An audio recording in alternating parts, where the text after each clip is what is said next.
Good evening, everyone. Welcome to this session on building coherent and collaborative responses around climate overshoot risks.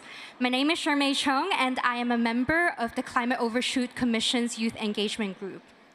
So the UN has said that 2023 is now on track to become the warmest year on record. So the risk of exceeding the Paris Agreement goal of limiting global average warming to 1.5 degrees Celsius is now running higher than ever. So today, I am honored to have with us today 4 distinguished panel members to reflect on the approaches to addressing climate overshoot risks. Joining us today, we have Mr. Pascal Lamy, who is the chair of the Climate Overshoot Commission and the vice president of the Paris Peace Forum. He previously served 2 consecutive terms as the Director General of the World Trade Organization. We also have Arantxa Gonzalez, also a member of the Climate Overshoot Commission, and the Dean of the Paris School of International Affairs at Sciences Po.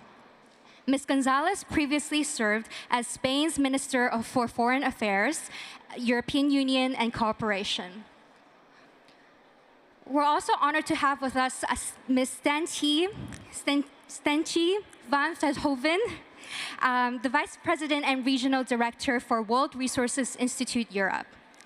She has been a prominent politician in the Netherlands, most recently serving as a member of cabinet for public transport and environment and as Minister for the Environment and Housing.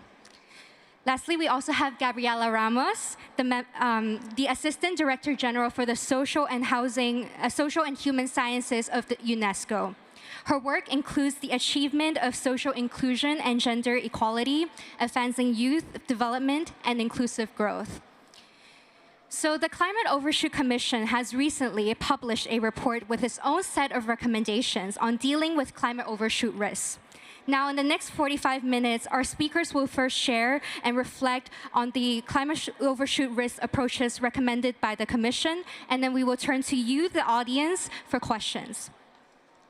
So my first question is to Ms. Veldhoven. So given your work of 4 years at the World Resources Institute, a lot has been around climate action. So I wanted to ask you if there is sufficient emphasis, in your opinion, on emissions reduction and adaptation in climate action initiatives at the moment, and perhaps how can advocacy advance these 2 priorities in the global policy debate? Thank you so much, Germaine, and it's such an honor to be here at this forum with this esteemed panel. I think the answer to your question, is there enough mitigation, is there enough adaptation, can only be twofold no. Because we do not have the speed of change that we need. And I think also the report very clearly shows that we're off track in mitigation and we're falling behind in adaptation. Because as our world is warming, we are seeing the effects of this warming nearly on a daily basis now. And therefore, we absolutely need to step up, both on mitigation and on adaptation. And I think advocacy groups have an important role in actually making their voices heard. And also, and I think the Climate Overshoot Commission has also done a very good job in bringing the science together of what policymakers should be doing. Because there's actually a pretty clear path. And I think there's 2 very important elements in that path that the Climate Overshoot Commission presents, is that we can ignore no solution, and we have to be very realistic about what size of the solution each of those components can be. Because we should also avoid that new solutions are being positioned as a way to do business as usual. There is no business as usual for any sector in a 1.5 world. So we'll have to get that message out there, and we will have to come to that coherent approach across all of the sectors. And then I see a lot of attention for renewable energies, but I see a lot less attention, and not enough, on transport, on food, on the built environment. And I see far too little attention for the role of critical materials, the materials that we will need to be able to drive our 1.5 technologies. So in all, 2 times no, but we still have a lot to do, and there's ever more people that want to work and push that agenda, so that is what we need to do. Thank you so much. You touched on a lot of topics there, about critical minerals, about bringing in diverse perspectives. So I guess the next question that I have is to Ms. Gonzalez. So obviously, climate change is a very difficult issue. And speaking of the international community, there are currently a lot of disagreements between developed and developing nations about how to address climate change. So how would you categorize this north-south tensions over climate change? And how, perhaps, in your opinion, could some of the Climate Overshoot Commission's recommendations help solve some of them? Well, thank you very much. It's pretty clear that we've got different categories of members, right? First, we have those that are responsible for the historic emissions and the accumulation of CO2 in the atmosphere. And we know who they are because they are the developed economies that, that contributed historically to where we are today. Now, having said that, within this community of countries, you've got some that have decarbonized quite a lot and others that have still to go. So first, Europe has decarbonized quite a lot. Second, US still has a bit of a way to go. Second category of countries, those that did not contribute historically to emissions because they were not industrialized, but are big emitters today. China and India. Within them, some that are kind of getting close to peak emissions, China, and those whose trajectory is pretty much on the up, India. And there are many others below them, but I'm just taking the big numbers, right? And then you've got a bunch of countries, an entire continent, Africa, which represents 2% of emissions. So I think what the Overshoot Commission report does is put pressure there where the pressure has to be for more ambition on mitigation, put pressure on where we have to put pressure to help finance the adaptation, because, as you rightly said, adaptation, for those that represent the 2% of emissions and have represented the 2% of emissions for the last century, mitigation is not really an answer, and they cannot contribute there, but they expect a contribution to help them manage the adaptation. So the report takes a nuanced view, and takes a nuanced view based on what's the historic responsibility, today's responsibility, and the responsibility of everyone towards the weakest. So hopefully with this, trying to put pressure there where we need to put pressure to accelerate the move towards maintaining ourselves within the 1.5 degrees centigrade. Thank you. So speaking of advocacy and also the Climate Overshoot Commission's report, Ms. Salemi, I have a question for you. So you formed the Climate Overshoot Commission 14 months ago. I was wondering if you could share with the audience your rationale behind forming this commission, and what are some of the recommendations that are in place right now with the report? Thanks, Sharmai. Let me first recall that a few years ago, I took the resolution, together with a group of friends, that I should not anymore participate in gender unbalanced panels.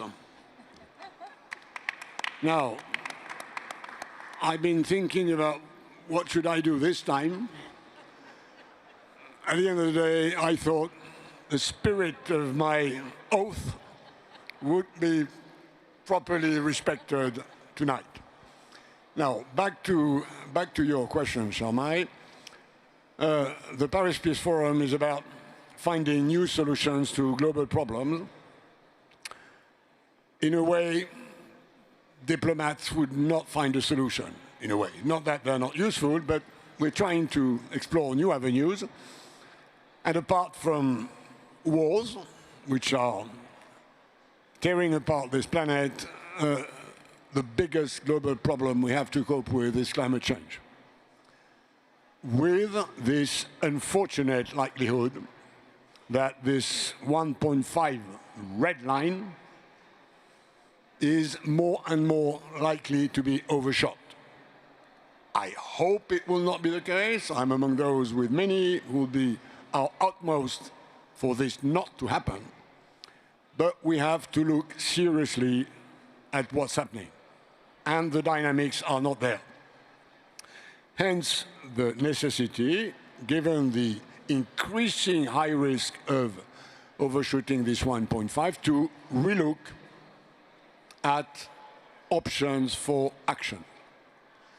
This is the mandate of the Climate Overshoot Commission. This is why it was midwifed by the Paris Peace Forum, although we had our own life with support from philanthropy, which is very different from the Paris Peace Forum. And what I have been in charge of doing is bundling people in a new way.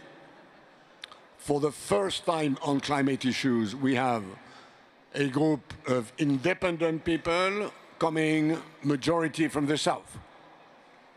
And I can tell you, it changes quite a lot of the discussion with a group when, to discuss climate change, you have a majority of people from the South, as Arantxa already alluded to. So we've relooked at all the options, which we have ranked at the end of the day into what we call a CARE agenda, C-A-R-E, C for cutting emissions, A for adaptation, R for carbon removal, and E for exploring geoengineering solutions, which of course is a terribly controversial topic, but we all agreed, and we'll be back to the recommendations we are making on geoengineering, but we all agreed at the end of the day that we needed to look at all these options, including very new options. The problem is so big, and the consequences of overshooting 1.5 are so catastrophic that we cannot leave any stone unturned. So at the end of the day, the conclusion of the report is that we have to relook at these options simultaneously and not in a silo in order to ramp up the conversation about addressing global warming and to, if possible, up our game. Could you elaborate a little bit more on the sequencing of the CARE agenda? So it's cut emissions, adapt, remove carbon dioxide removal, and also to explore geoengineering, correct? So can you share a little bit about the sequencing, and do you think that the international community should act on all of these suggestions at once? Yes and yes, but with an order of priorities, which is the CARE. C before A, before R, before E. And you know that if you take all these options on a single approach, it will not work. Even if, assume we cut totally emissions tomorrow, great, that's what we should do. What's up there is going to keep the temperature above 1.5 for 300 years. This is not sustainable for a large part of the countries. So we don't have just to cut, we have to adapt and take, for instance, sea level rise. You really have to adapt to that and change quite a lot of things. Otherwise, probably 2 billion people living in coastal areas won't be able to live there anymore 20 or 30 years from now. You also have to remove as much as possible and what's up there, and this is why, for instance, we propose considering take-back obligations. Some around the table had a bit of a time accepting that we might have to consider take-back obligations on the back of those who emitted this, and then we have to research geoengineering. Not that this research should be done without any condition, which is why we propose on geoengineering, a specific model of governance for research, and a moratorium on experiments that would risk to have transboundary negative effects. But this is a user's notice. It's not a no. It is risky, so it needs to be researched. We need to put more money in this.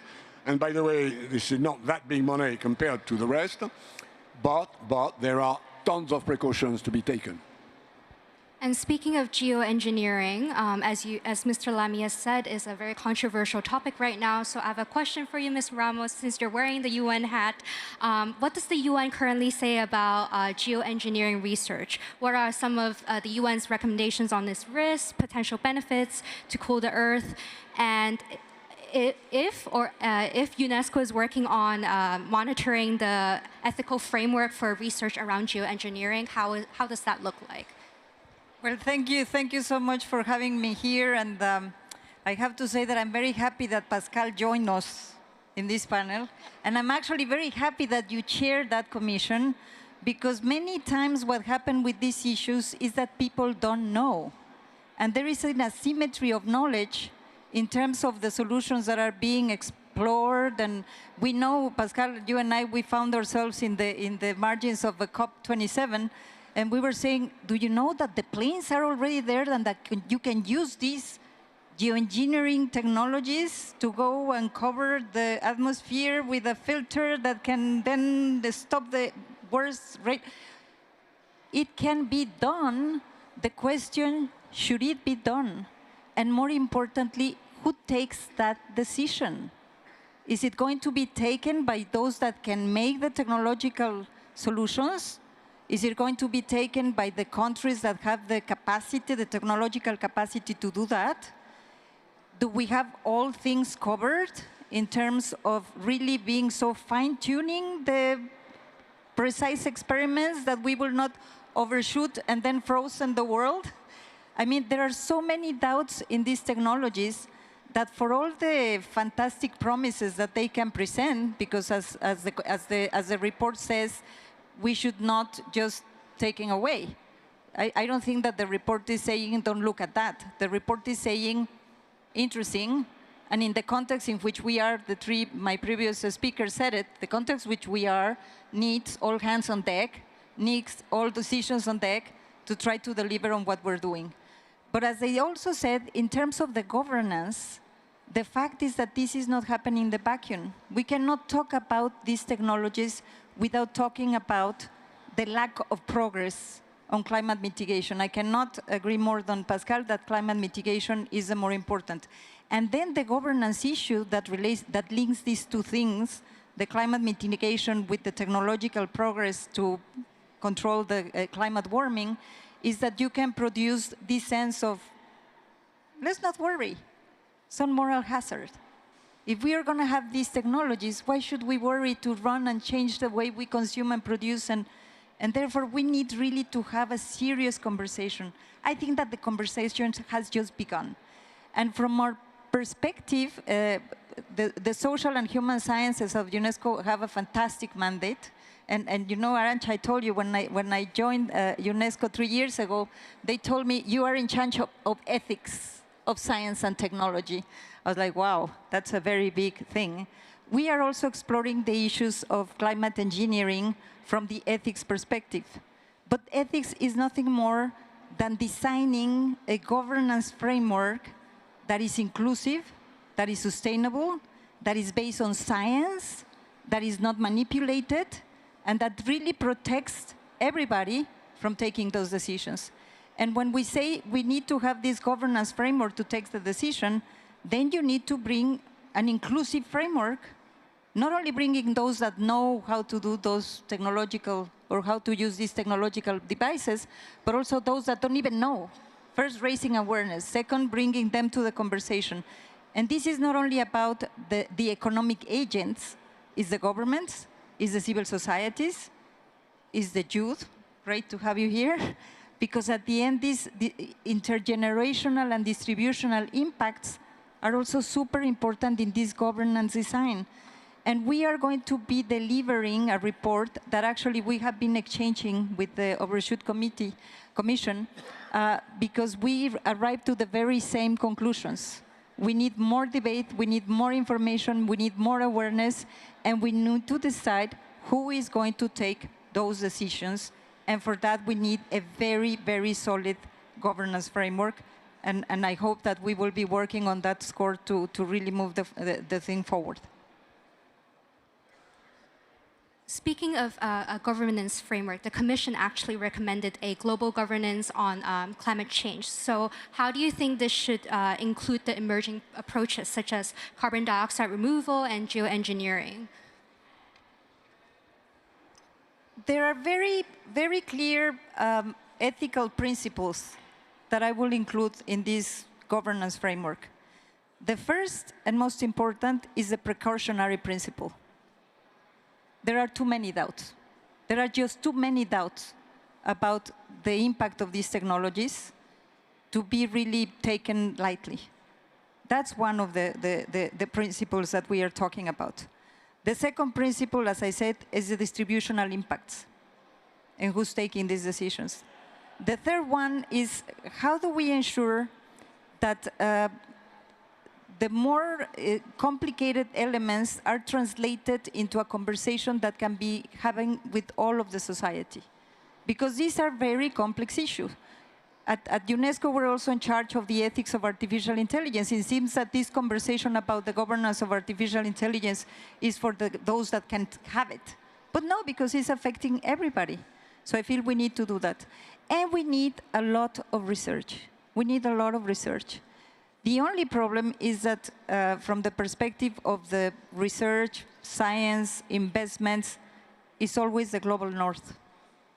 And therefore, how do we ensure that the cultural inputs, the societal visions, the way that different countries consider the environment, the indigenous knowledge that might teach us much better how to live in harmony with the environment, how do we ensure that those voices are delivering their messages without us framing them in the way we do usually with our scientific way of producing research. So I think it's very important that we even try to not only create a governance framework, but even bring those voices to understand what is the way we need to organize this discussion. Thank you so much. So I have a question for Ms. van Veldhoven as well. So given your work with the World Resources Institute, in your opinion, what sets the Commission's work apart from other previous efforts? Well, I think that the Commission that aimed to give an integral answer has indeed done that. And I think also what Mr. Lamy very much outlined is the order of preference is super clear. It's C before A, before R, before E. Because we have to look at time too. The time it will take to develop some of the geoengineering solutions, that will take a long time. And especially it will take time to involve all the communities that we need into setting the right framework. And our time is up. We can no longer delay decisions. It's not that we can put this report in a drawer and then say, the next leader after us will take this decision, because the one power that leader will not have is to turn back time. We have to mitigate and adapt. We have to cut our emissions as much as we can, as soon as we can. We need to end the use of all fossil fuels as soon as we can. And yes, that will be different from country to country. There's different responsibilities, there's different paths. But if I look at the time in this panel that we dedicate to that last element, and we compare it to the time and the energy that needs to go into the first element, mitigation, 2025, the new nationally determined contributions, they will need to show the leadership of the current leaders. It's our responsibility. Our children will ask us later, what did you do when there was still time to change? And then we'll have to be able to tell them we did whatever we could and we focused on what we needed to do. And then we need to focus also on our lifestyles. I'm so glad you brought that up. Because we can try to make every car 50% cleaner, but if we use 4 times as many cars, we'll still have double the emissions. And 10% of the world population now uses 40% of all resources. And the bottom 40% of the world's population only uses 10%. There is such an inequity there. 800 million people do not even have access to energy. We need to mitigate so that they can develop. And we need to create a space for people around the world to at least foresee their basic needs.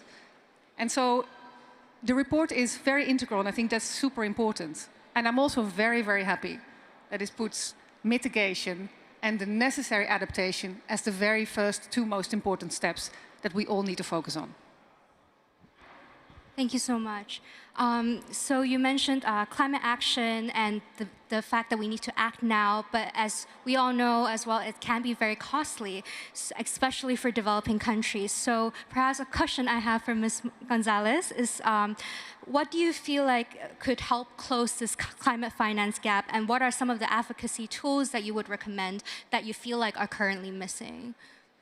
No, I think you're absolutely right that if we want to put in place all this long list of priorities we have outlined in the report, more attention needs to be paid to the means to get there. In particular, because there is also a big equity issue in terms of the financing mechanisms, right? And this is why it's no surprise that there is a big conversation about the reform of the international financial architecture. And it's therefore no surprise that in the Paris Peace Forum, one of the main issues, actually the forum started with this issue, is the reform of the international financial architecture. Because obviously, this is, the priorities that we have outlined, in particular, the priority to adaptation requires that we relook at the manner in which the international financial architecture and international financing will be recast. So in reality, this report proposes to move in three directions. I mean, I don't think there is anything particularly new, again, on any of these three issues, but I think the novelty is in how they are woven together. So pillar one is you deepen. You have to maximize the use of the financial resources that we have, and that means maximizing the use of a lot of the financial instruments that are sitting today in multilateral development banks that are not being fully used. Second one is widening. So we need to discuss more resources, how we are going to drive these more resources into the table, and enhancing the role of the private sector in bringing more resources. And we know that there is an issue of de-risking that is extremely important to this conversation, because the financing is there, but it's not flowing where it is most needed. Third is innovation. So deepen, widen, innovate. And innovate is essentially looking at additional sources of financing, new taxes, new income that we can generate if we put a price on things that today we are not pricing properly. So again, not discovering the earth, but yes, weaving together in a more intelligent manner, these three different strands. Thank you so much. That's very insightful. Now, we have some time left, and we want to turn the mic over to the audience if anyone has any questions for our speakers.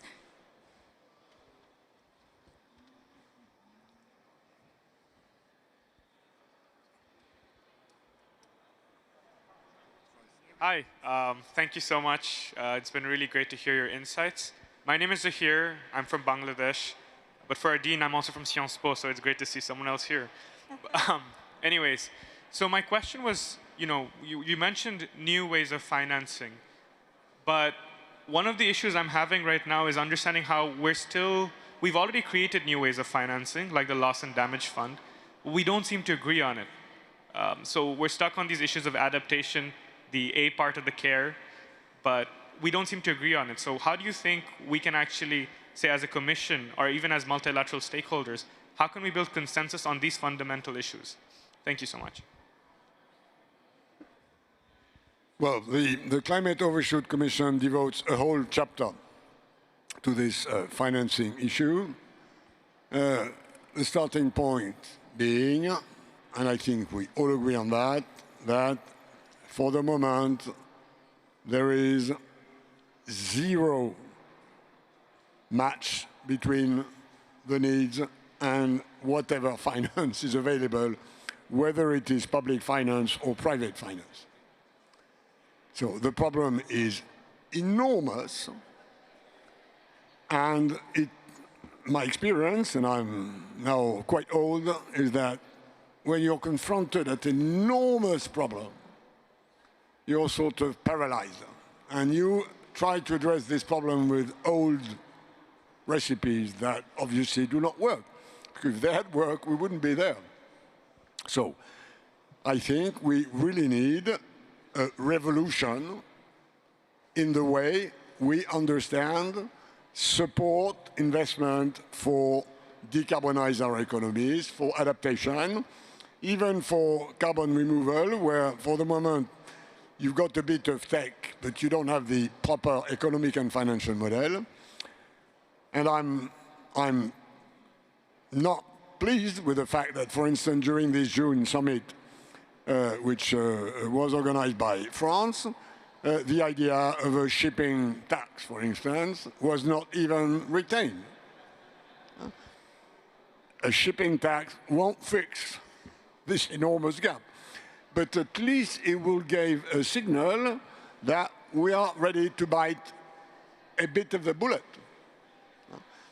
And after all, there is some logic in believing that globalization is done with a lot of transport, that 90% of this transport is done by sea, and that having a small tax on shipping would.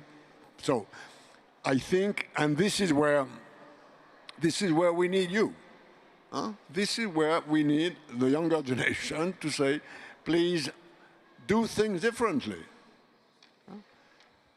I know there are political problems behind any tax, and I'm not a big fan of taxation as the normal solution to problems, but I think without this signal, other elements that have to come will not. We need some breakthrough of this kind in order to move to a part of the problem which starts looking soluble. For the moment, it's not done.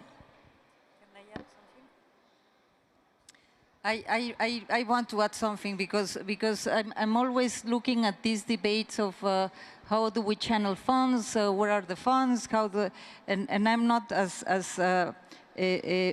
wise as Pascal with all his career, but I have been also for some time talking about financing of the transition, and how much had we said, okay, if you don't find the resources, stop investing in things that do not contribute to the climate transition. And we are still discussing, after decades, the elimination of subsidies to fossil fuel consumption and production. And now, because of the war in Ukraine, because of the international conditions, we are reaching levels that were not seen before. 300 billion, I mean, it's just massive. And we cannot do it. Because we were commenting, there are the societal issues, distributional impact issues, convincing people. I think this is really important.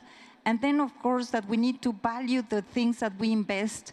And in the current very conflictual context in which we live, many resources are going to other defense areas and not to these very important items. So I feel, even besides these designs, Pascal, I feel there are a lot of other areas in the financial schemes that need to be changed.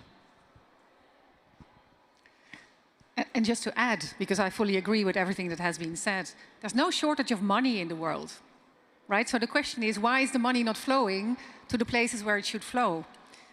And Africa, which I think has about 40%, you must know the figures better than I do, but 40% of the potential for renewable energy gets 3% of the world's investments in renewable energy.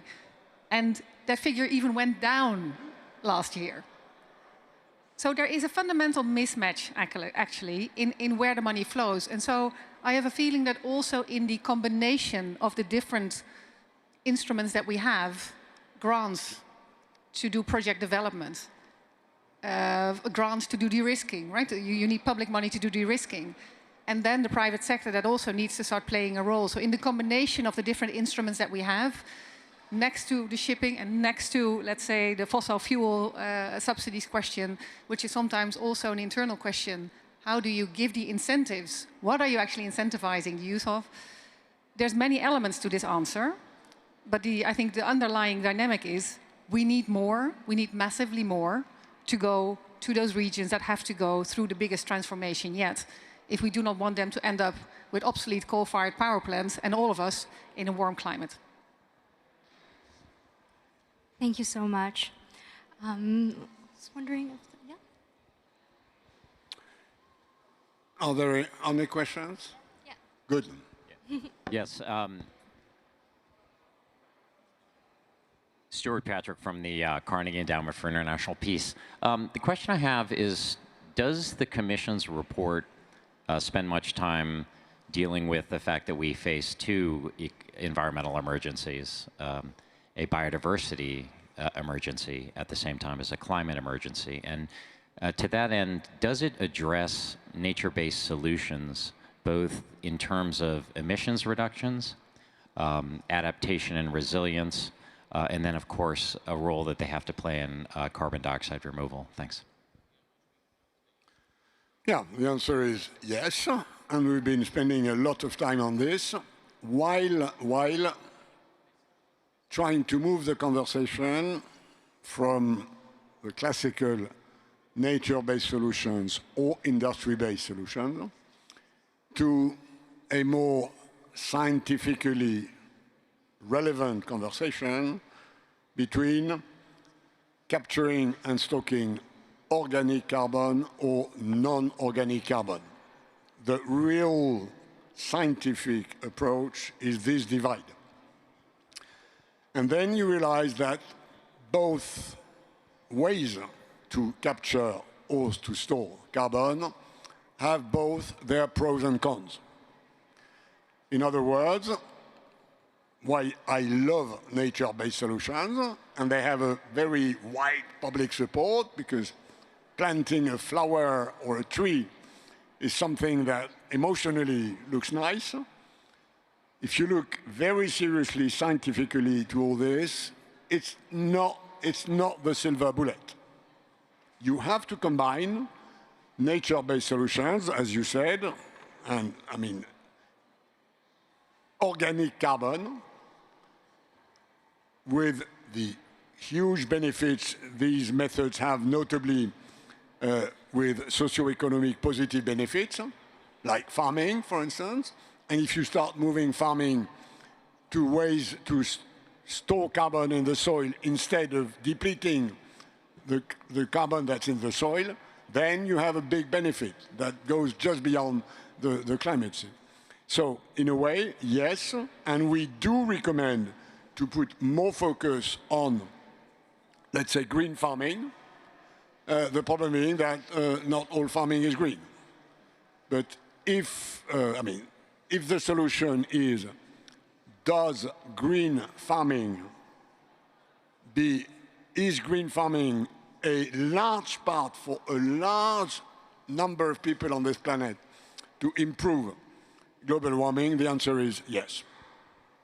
So just to complement Pascal's excellent presentation of the report on adaptation, what we don't have and we need urgently is some sort of beta matrix that will give us a sense of what's the care equivalent for adaptation. What comes first, what comes second, what comes third, and how do we value, what are the criteria that we will use to value each one of the solutions for adaptation, because that will give us also a better sense of where adaptation is underinvested. It's underinvested because it's a big black box. So the more we unpack this black box, the easier it would be also to help with financing. Sharma, if I may, we have 2 minutes left. Let me just make one point, which has to do with the way this commission has worked. And I do that because my numbers are that panels like this one online are viewed 2/3 by young people, which is something at the Paris Peace Forum where we are very proud of. You've been part of this experience. The Commission was composed of very old monkeys of my kind, mid-aged monkeys like Arncha, who put quite a bit of dynamism in the discussion, plus this youth group, which we decided would not be part of the membership of the Commission, but would be associated with the deliberations of the Commission. It was a fantastic experience. Not that all of you were not unruly. Many of you at some stage were very unruly, and this created a bit of turbulence and havoc. But I must say that for the future, if the Paris Peace Forum experience could convince most of these global bodies that are composed of wise, experienced, aged people, integrate in their discussions your generation, I think that would be a good rule for the future. And at least, although as a chair, I recognize I had some problem sometimes with your group, I think it was a fantastic experience. And although you are moderating the discussion, I want to thank you publicly for that.